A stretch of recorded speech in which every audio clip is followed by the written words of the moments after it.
안녕하십니까? 칸중국 코리아 진태산입니다.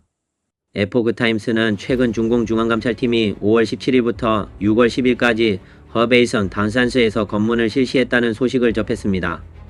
일반 현급 도시가 중앙감찰팀의 감찰을 받았는데 그 비하인드 스토리가 눈길을 끌었습니다.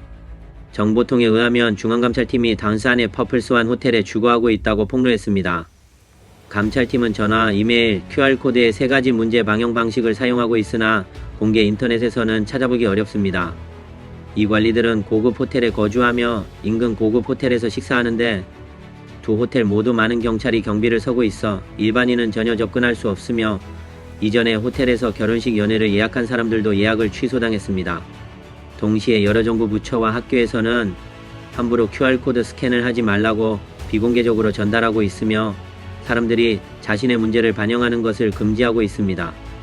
당산 제1중학교와 제2중학교는 모든 교사에게 당산 방송국에서 은퇴한 지 30년이 지난 노인들에게까지 심지어 일부 가족에게는 당신 집의 노인이 함부로 QR코드를 스캔하지 말고 함부로 외출하지 말라 하는 통보를 한 것으로 알려져 있습니다. 바오딩에 사는 양텐텐은 6월 2일 에포크타임스에 중앙감찰팀이 허베이성에 말도 하지 않고 곧장 당산으로 달려갔고 이어서 바오딩으로 갔다고 말했습니다. 그는 중앙감찰팀이 바오딩에 온다고 해서 며칠 전부터 이 지역의 치안 등급을 올렸다고 말했습니다. 거리에는 경찰이 가득하고 이전보다 훨씬 더 강력한 치안이 유지되고 있다고 했습니다. 5월 30일 정오 허베이성 바오딩 교통 빌딩에서 큰 화재가 발생했으며 최상층에서 가장 큰 화재가 발생했습니다. 바오딩 교통 빌딩에서 화재가 발생한 후 일부 네티즌들은 재무실이 소실된 것에 대해 뭔가 수상쩍은 점이 있다고 지적했습니다. 양텐텐은 에포크타임즈에 교통국 사람들에게 물어본 결과 회계 사무실을 포함한 기록 보관소와 엔지니어링 설계도면이 화재로 모두 불에 탔지만 아무도 다치지 않았다고 말했습니다. 이 불로 인해 체납과 부패에 대한 모든 증거가 화재로 사라졌다라고 말했습니다. 양텐텐은 중앙감찰팀이 바오딩에 들이닥치기 전에 통신국 건물에 화재가 발생한 것은 아무래도 뭔가 의심이 간다고 의문을 제기했습니다.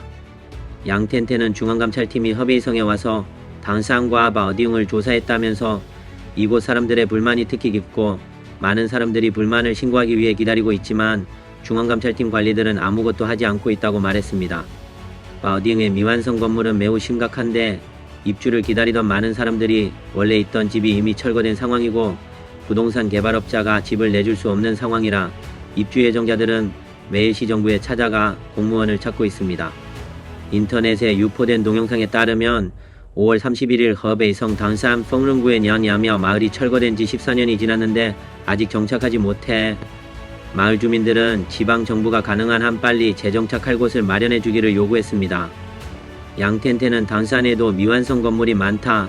입주를 못하고 있던 입주자들이 중앙감찰팀이 머무는 호텔 입구로 달려가 시위를 벌이자 여러 경찰서 마을 서기와 사복 경찰이 달려와 이들을 가로막았다고 전했습니다. 그는 사람들이 연금에 대해, 미완성 건물에 대해, 택시 운전사의 권리에 대해, 그리고 정부가 기업에 빚진 돈을 돌려주지 않는 분쟁에 대해 청원하고 있다고 말했습니다. 정부가 기업에 빚진 돈을 갚겠다는 시진핑의 말은 눈 가리고 아웅하는 것에 불과하며 전혀 신뢰할 수 없다. 매일 큰 파이를 그리고 있고 파이가 갈수록 커지고 있으며 그럴수록 파이는 점점 더 얇아지고 있다. 시간이 지나다 보면 조금만 찌르면 즉시 박살이 날 것이다. 양텐텐은 중앙감찰팀이 여기에 오더라도 문제를 해결하지 못하고 국민에게 정의를 돌려주지 않을 것이다. 따라서 권력자들은 젊은이들에게 당과 국가를 사랑하라고 하는데 어떻게 이것이 가능할 수 있는가라고 말했습니다. 이번 영상은 여기까지입니다. 시청해주셔서 감사합니다.